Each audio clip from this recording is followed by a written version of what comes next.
Welcome to iDream media.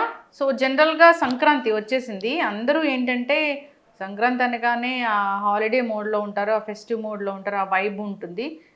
So ఈ life style disorders ఉన్న వాళ్ళు అసలు పట్టించుకోరు, ఈవెన్ ట్యాబ్లెట్స్ కూడా వేసుకోరు. బీపీ, షుగర్, థైరాయిడ్ ఇలాంటి ఇష్యూస్ ఉన్న ఆ 3-4 రోజులు మాత్రం అసలు ఏం పట్టించుకోకుండా అన్ని రకాల ఫుడ్స్ అన్ని ఎంజాయ్ చేస్తూ ఉంటారు. సో అసలు వచ్చే కాంప్లికేషన్స్ ఏంటి, జాగ్రత్తలు ఏంటి, పూర్తి వివరాలు తెలుసుకుందాం. మనతో పాటు ప్రముఖ internal medicine specialist doctor Rajesh Ukkala గారు ఉన్నారు. డాక్టర్ గారు నమస్తే అండి. నమస్తే. డాక్టర్ గారు, జనరల్గా సంక్రాంతి అంటే సంక్రాంతే, పండగ అంటే పండగ, ఎనీ పండగ ఈజ్ పండగ. ఇది డిస్కస్ చేస్తున్నానని కాకపోతే ఈ పండగ 4-5 రోజులు ఉంటుంది. పండగ మొత్తం ఒక 2 రోజులు ముందు వెళ్తారు, 2 రోజుల తర్వాత వస్తారు. హాలిడే వైబ్ ఉంటుంది, హాలిడే మూడ్ ఉంటుంది కాబట్టి వాళ్ళు ఫుల్గా ఎంజాయ్ చేస్తారు, తింటారు, తాగుతారు, అంతా ఉంటుంది. కాబట్టి జనరల్గా జాగ్రత్తలు అంటే ఏంటి, ఎటువంటి కాంప్లికేషన్స్తో వస్తున్న పేషెంట్స్ని మీరు చూస్తూ ఉన్నారు ఇన్నాళ్ళ నుంచి? సో బేసిక్లీ మీరు అన్నట్టు సంక్రాంతి టైంలో చాలా డీవియేషన్ అనేది ఉంటుంది. చాలా విధాలుగా ఈ లైఫ్ స్టైల్ డిజార్డర్స్ని ఎఫెక్ట్ అవ్వడం గమనించాం. ఫస్ట్ మనం సింపుల్ థింగ్స్ తీసుకుంటే, ఎస్పెషలీ మన ఏరియాలో కల్చర్ ఏంటంటే ఎక్కువసేపు మేలుకొని ఉండడం. సో నిద్ర అనేది డిస్టర్బ్ అయిపోతుంది. నంబర్ 1, లేట్గా లేయడం. సో ఇవన్నిటికి విరుద్ధం అని నేను చెప్తాను. లైఫ్ స్టైల్లో ఇవన్నీ కరెక్ట్ కాదు అని. కానీ ఇది 1-2 రోజులు కాదు, కానీ ఈ 10 రోజులు ఎలాగ జరుగుతుంది. దాంతోపాటు అధికంగా తినడం ఉంటుంది. And high calorie, high oil ఉన్న ఫుడ్ తింటారు. అది నాన్ వెజ్ కావచ్చు, వెజ్ కావచ్చు, స్వీట్స్ కావచ్చు, వివిధ రకాలుగా క్యాలరీస్ అయితే లోపలికి వెళ్తున్నాయి. అండ్ మీరు అన్నట్టు మోస్ట్ కామన్గా మెడిసిన్స్ మిస్ అయిపోతుంది. ఆ హ్యాపీనెస్లో తీసుకురాలేదు, లేదు మర్చిపోయాము. సో ఇదంతా డిజాస్టర్కి దారితీయడం తప్ప ఇంకేం లేదు. అడిషనల్గా వ్యసనాలు. సో మనం ఆల్కహాల్ అనుకున్నాం, ఈ మధ్యకాలంలో డ్రగ్స్ గురించి మాట్లాడుతున్నారు.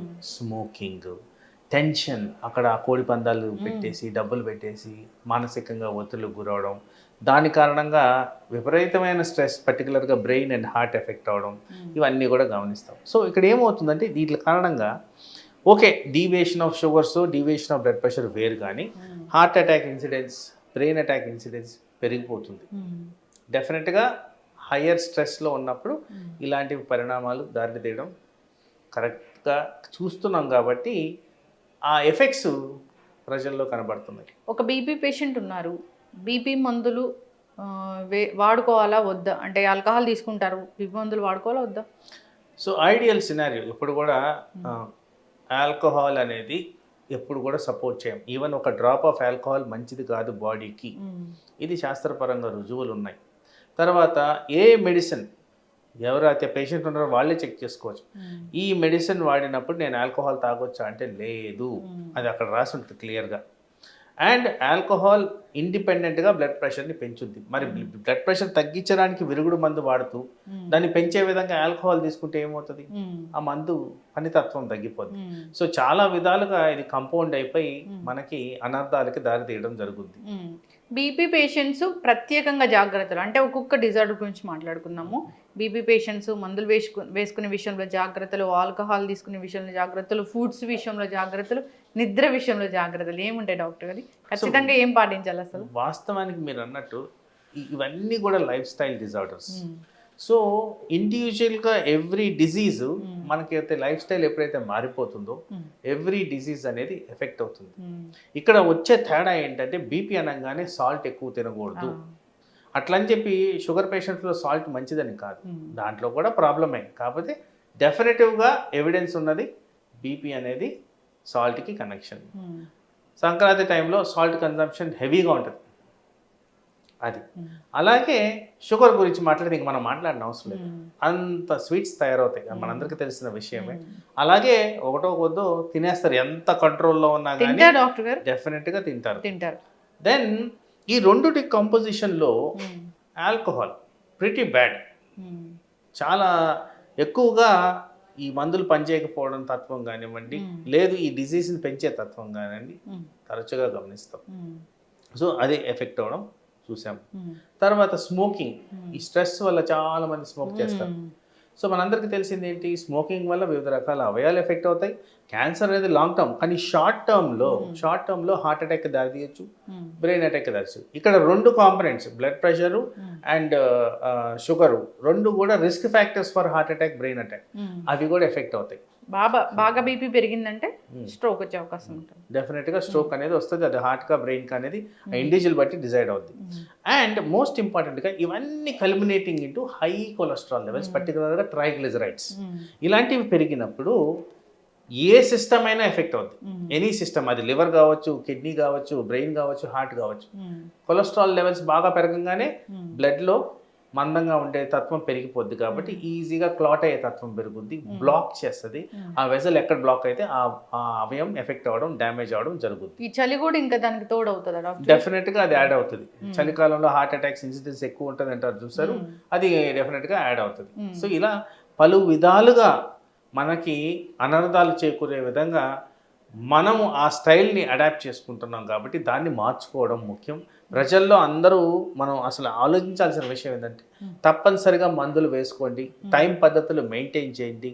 1, 2, 3 రోజులు కాదు. దానివల్ల ఎవరికి అనార్థాలు వస్తాయో ప్రిడిక్ట్ చేయడం కష్టం, కాబట్టి ఇది ఒక సిస్టమాటిక్ వే ఆఫ్ మేనేజ్మెంట్ని గమనించుకోవాలి, చేయాల్సిన అవసరం అయితే ఉంది. ఒక రోజు బీపీ టాబ్లెట్ వేసుకోకపోతే ఏమవుతుందిలే అనుకునే వాళ్ళకి ఏం చెప్తారు? ఆ ఒక్కరోజు బ్లడ్ ప్రెషర్ బాగా పెరిగి మీకు బ్రెయిన్ అటాక్ వస్తే ఏమవుతుంది, జీవితకాలం సఫర్ అవుతారు. సో అందుకోసం అలాంటి రిస్క్ తీసుకోవద్దు, అది తీసుకోవాల్సిన అవసరమే లేదు.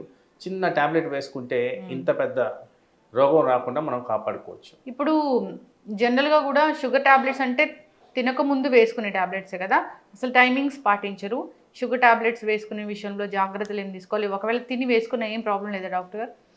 గుడ్డిలో మెల్ల అంటారు. సో టాబ్లెట్ అనేది వేసుకోవడం ఎప్పుడైనా అది కరెక్ట్, కాకపోతే పద్ధతి ప్రకారం వేసుకున్న దానివల్ల మనకు అడ్వాంటేజెస్ ఎక్కువగా ఉంటాయి, కాబట్టి ఆ విధంగా వేసుకోవడం మోర్ ఇంపార్టెంట్. బట్ ఒకవేళ మిస్ అయింది కదా అని పక్క రోజు కోసం వెయిట్ చేయకండి, ఇమీడియట్గా గుర్తు రాగానే వేసేసుకోండి టాబ్లెట్. కాస్త కూస్త ఎఫెక్ట్ అయితే మనకి రీచ్ అవుతుంది. థైరాయిడ్ కోసం, థైరాయిడ్ డిజీజ్ అనేది చాలా స్లో యాక్టింగ్ డిజీజ్. సో దానివల్ల ఎక్కువగా ప్రాబ్లం రాకపోవచ్చు, పర్టికులర్గా సంక్రాంతి గురించి మాట్లాడుతున్నాం కాబట్టి. కానీ అలా అని చెప్పి దాని మీద కాన్సన్ట్రేషన్ తగ్గదు.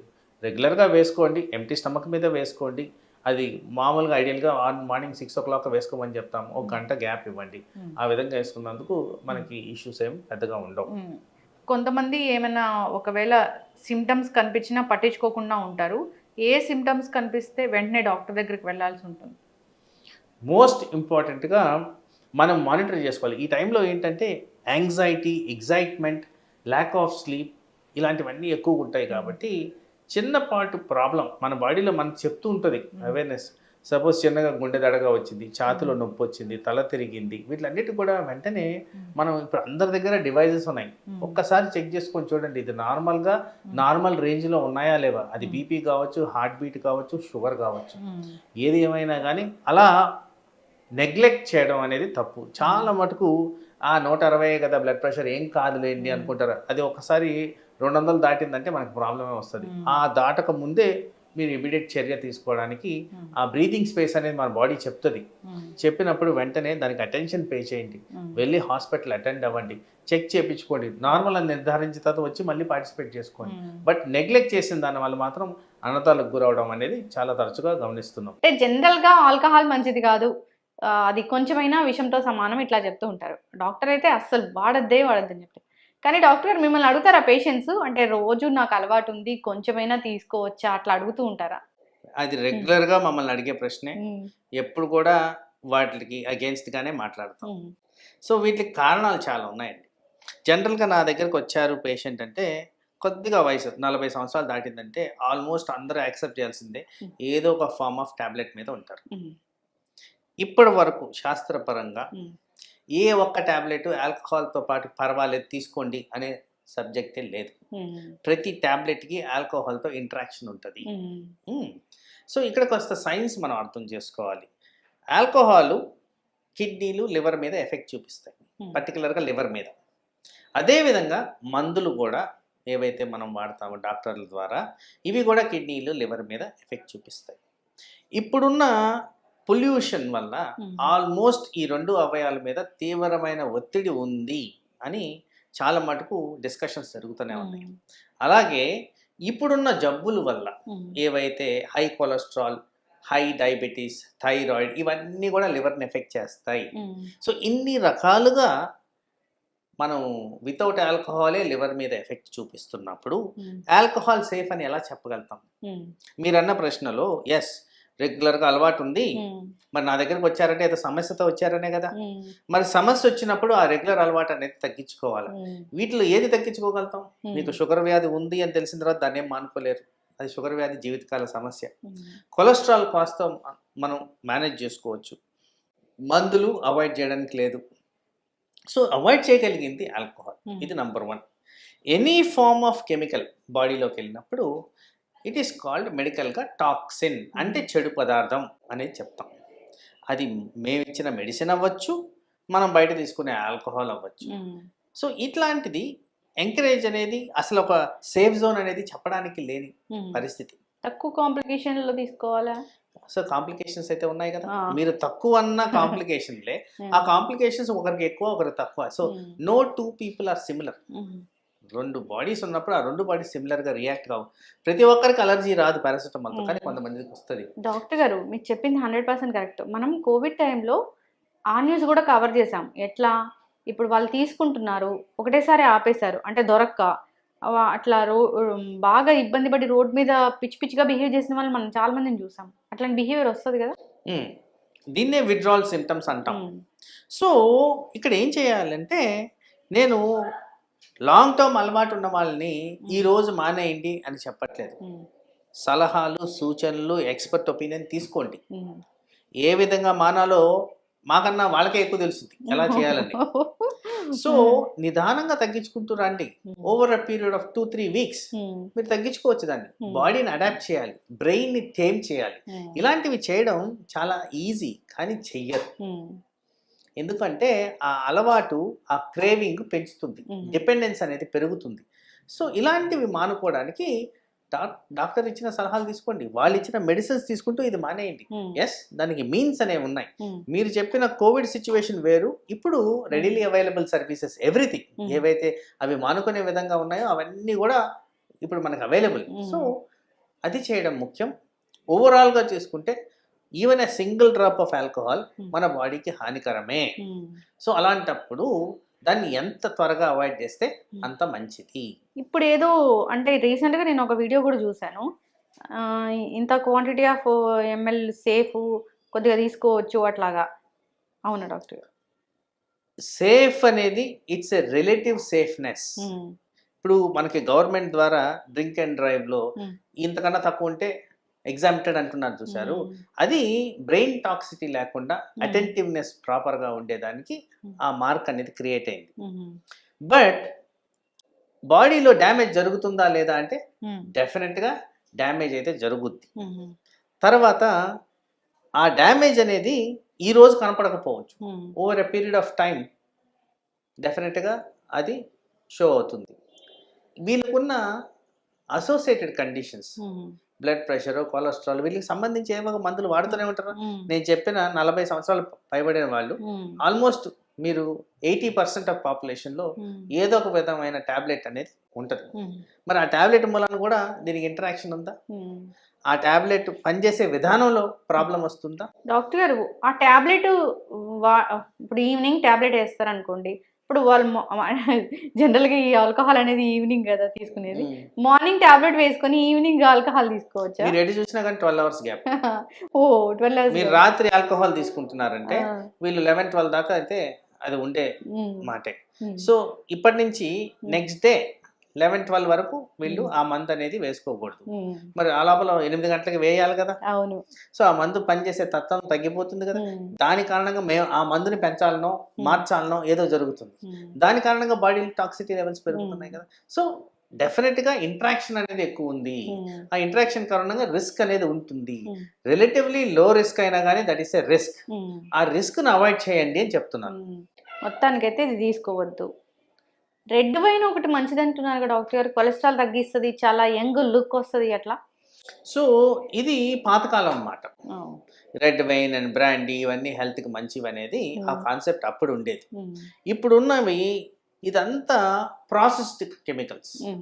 అప్పుడు రెడ్ వైన్ అంటే గ్రేప్స్లోంచే నిజంగా ఎక్స్ట్రాక్ట్ చేసి దాన్ని ప్రాపర్గా ఫర్మెంట్ చేసి న్యాచురలీ అవైలబుల్ రిసోర్సెస్తో తయారు చేసేవాళ్ళు. కాబట్టి ఇప్పుడు ఎట్లయితే పెరుగు గురించి మనం మాట్లాడుకుంటున్నామో, స్వచ్ఛమైన పెరుగు మనకు దొరకట్లేదు, ఆల్ ప్యాక్డ్ పెరుగు. ఆ ప్యాక్డ్ పెరుగులో ఏం బెనిఫిట్స్ లేవు మనకి. అలాగే ఈ వైన్ కూడా ఆ స్వచ్ఛత పోయింది, న్యాచురల్గా వచ్చే పరిస్థితులు లేవు. అందుకోసం దాంట్లో నుంచి వచ్చే ఏ టాక్సిన్ అయినా, పర్టికులర్గా ఆల్కహాల్కి సంబంధించి దీన్ని కెమికలైజ్ చేసే రెడ్ వైన్ తయారు చేస్తున్నారు. కాబట్టి ఆ కెమికల్స్ వల్ల మనకి హాని కలుగుతుంది. కాబట్టి ఆ ఆల్కహాల్ ఈస్ నాట్ సేఫ్. ఏది సేఫ్ కదా అసలు. ఆ సైడ్ నుంచి ఆ టాక్సిక్ కెమికల్స్ అయితే not good for health. Doctor గారు ఇంకోటి వింటాం ఏంటంటే, బీరు మంచిది, చలవ చేస్తుంది, బార్లీ నీళ్ళేగా అని తీసుకుంటూ ఉంటారు, దానివల్ల కిడ్నీలో స్టోన్స్ కూడా పోతాయి అంటారు. సో మీరు అడిగిన ఆ హెల్త్ బెనిఫిట్ ఏదైతే కిడ్నీ స్టోన్ వెళ్తుంది అని ఒక హైలైట్ మీద బీర్ తాగమనేది, వాటర్ తాగినా కానీ ఇంప్రూవ్ అవుతుంది. బార్లీ వాటర్ మనం బాయిల్ చేసుకొని తాగినా ఇంప్రూవ్ అవుతుంది. బీరే అవసరం లేదు కిడ్నీ స్టోన్ క్లియర్ చేయడానికి. తర్వాత ఈ మధ్య కాలంలో ఈవెన్ చిన్న పిల్లల దగ్గర నుంచి ఊబకాయం అనేది పెరుగుతూ వస్తున్నది. బియర్ ద్వారా వచ్చే ఏవైతే క్యాలరీస్ ఉంటాయో వీటిని ఎంటీ క్యాలరీస్ అంటాం. ఎంటీ క్యాలరీస్ అంటే బాడీలో ఏ పనికిరానివి. సో ఇవి బాడీలో వెళ్ళి డిపాజిట్ అయినప్పుడు ఫ్యాట్గా కన్వర్ట్ అవ్వడం తప్ప వేరే రోలే లేదు. కాబట్టి అది ఊబకాయానికి దారి తీస్తుంది. కాబట్టి ఊబకాయం కారణంగా నేను మాట్లాడే రెగ్యులర్ డిజీజ్ అన్ని రిస్క్. కాబట్టి పర్టికులర్గా చిన్నపిల్లల్లో అయితే ఊబకాయం మంచిది కాదు, వాళ్ళు ఫ్యూచర్లో డయాబెటీస్ వచ్చేదానికి సూచన అంటున్నారు. కాబట్టి అలాంటి తత్వం ఉన్న సబ్స్టెన్సెస్ తీసుకోవడం కూడా తప్పే. నేను చెప్తున్న ప్రాసెస్డ్ ఫుడ్ అవాయిడ్ చేయండి అంటే, beer is also processed. So ఆ ప్రాసెస్డ్ ఫుడ్ని అవాయిడ్ చేయడం చాలా చాలా ఇంపార్టెంట్.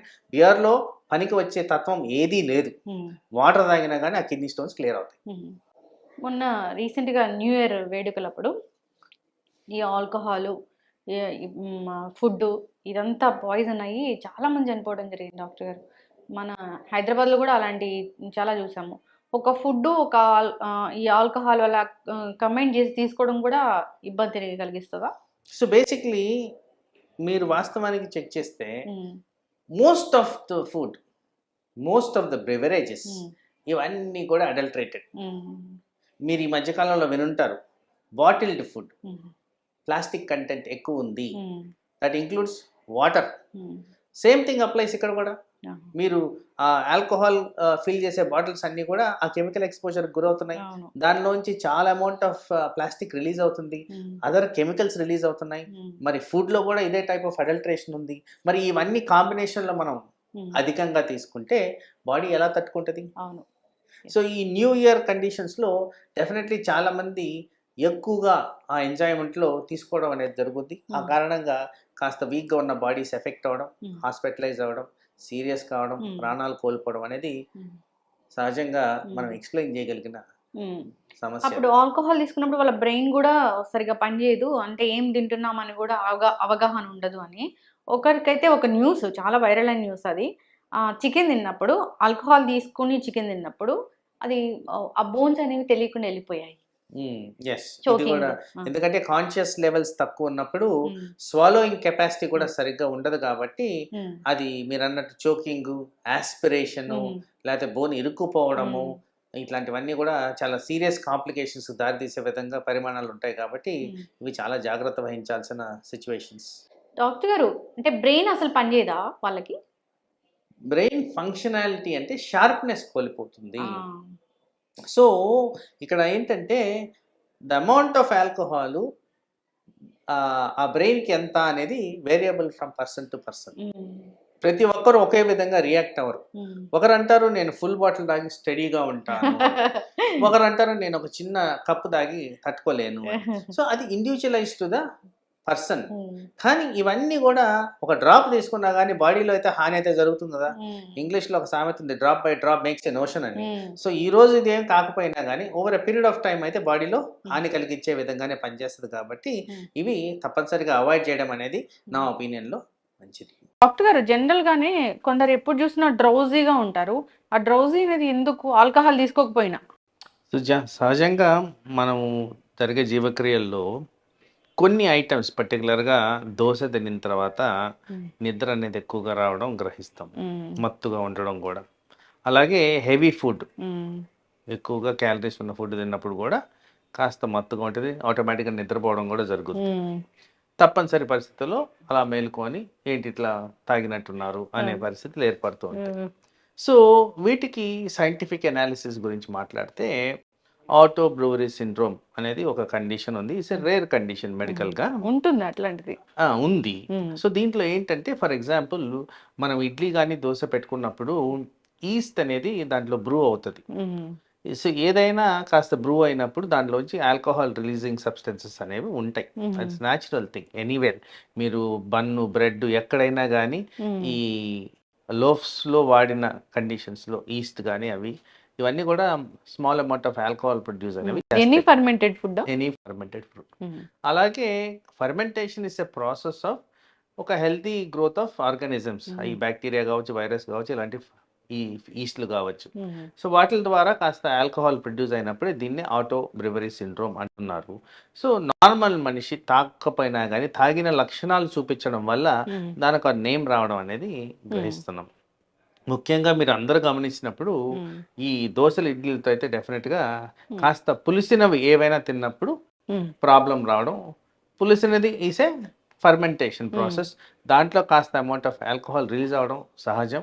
దాని కారణంగా మత్తుగా ఉండడం అనేది మనందరం గమనిస్తూ ఉంటాం. అంతేనా డాక్టర్ గారు?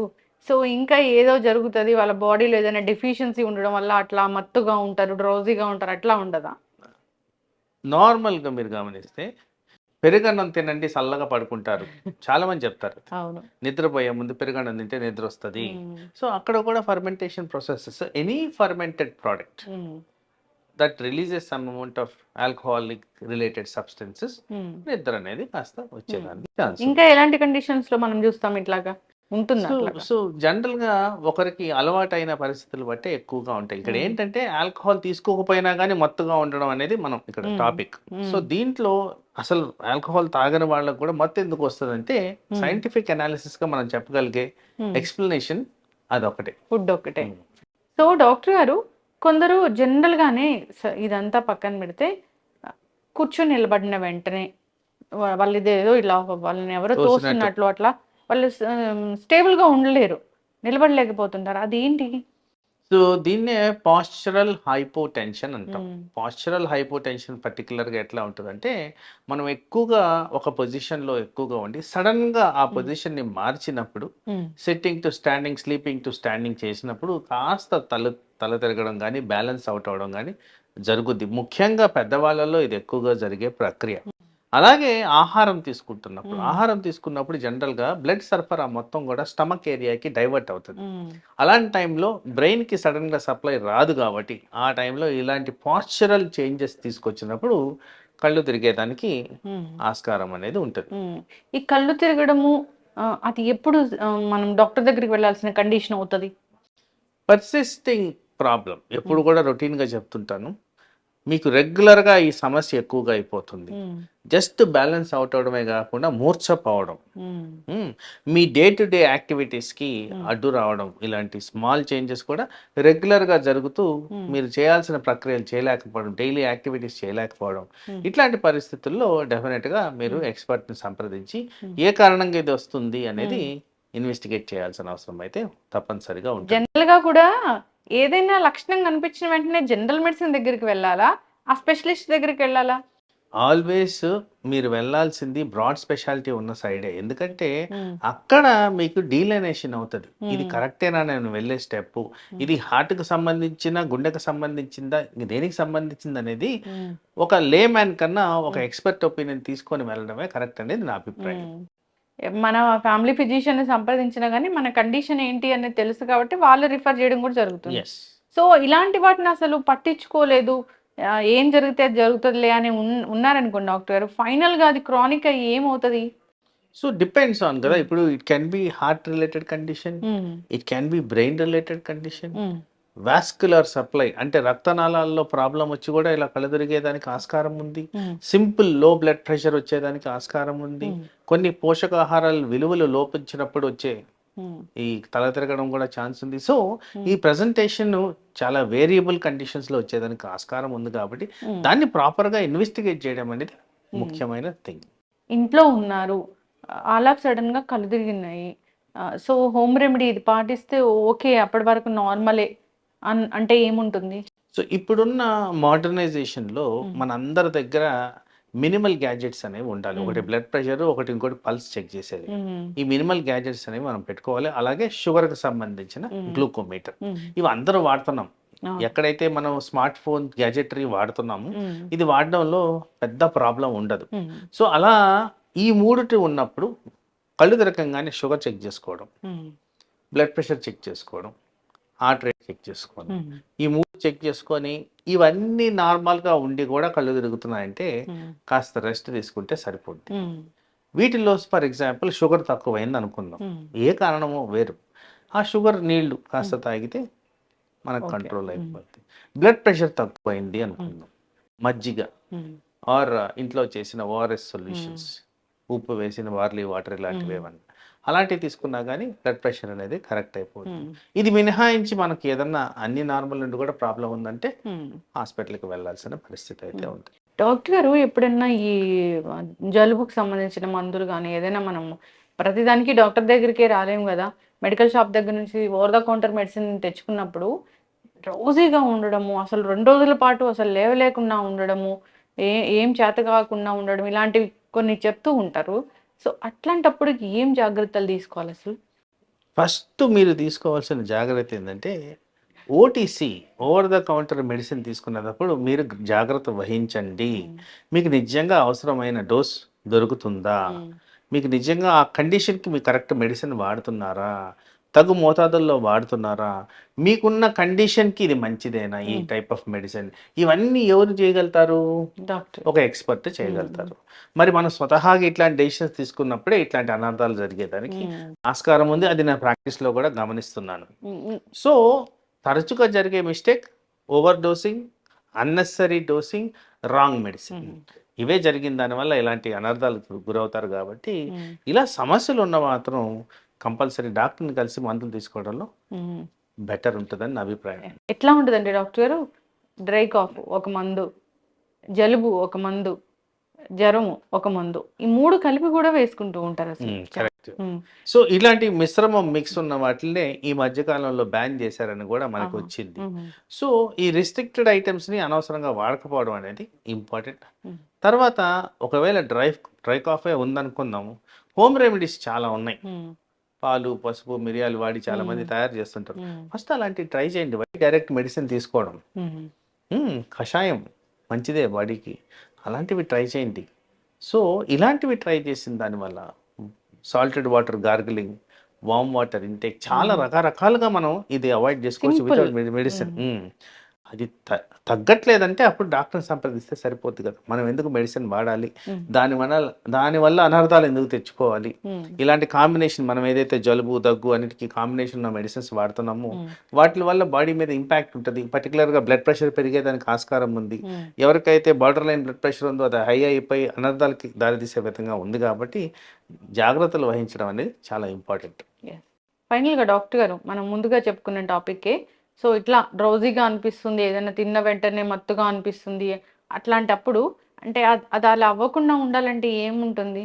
ఫస్ట్ ప్రెసిపిటేటింగ్ కాజ్ అండి, ఏ కారణంగా ఇది జరుగుతుంది. మనం తీసుకుంటున్న ఐటమ్స్ ప్రతి ఒక్క దోశ, ఇడ్లీ తినగానే అందరికీ నిద్ర రాదండి, బట్ తరచుగా కనిపిస్తున్న థింగ్ అది. సో దాన్ని ఏ విధంగా మార్చుకోవచ్చు, అసలు అదా కాదా అనేది నిర్ధారించుకోవడం. లేదు వేరే అవయానికి సంబంధించి మనకి ఏదైనా వ్యాధి వస్తుందా. సో ఇది అంతా కూడా ఎక్స్పర్ట్ డయాగ్నోసిస్. మనము అలా ఓపెన్గా చెప్పాలి అంటే ఇట్లాంటి తిన్నప్పుడు వచ్చేదానికి ఛాన్స్ ఉందనే తెలుసు, కానీ వీళ్ళకి తీవ్రంగా ఎఫెక్ట్ అవుతుంటే డాక్టర్ని సంప్రదించడం అనేది ముఖ్యం. చక్కటి ఇన్ఫర్మేషన్ డాక్టర్ గారు. ఏదేమైనా ఏ కండిషన్ అయినా సరే కొంచెం అబ్నార్మల్గా ఉంది, మనకి ఏ సిమ్టమ్ అయినా అన్నప్పుడు డాక్టర్ దగ్గరికి వెళ్తే మంచిది.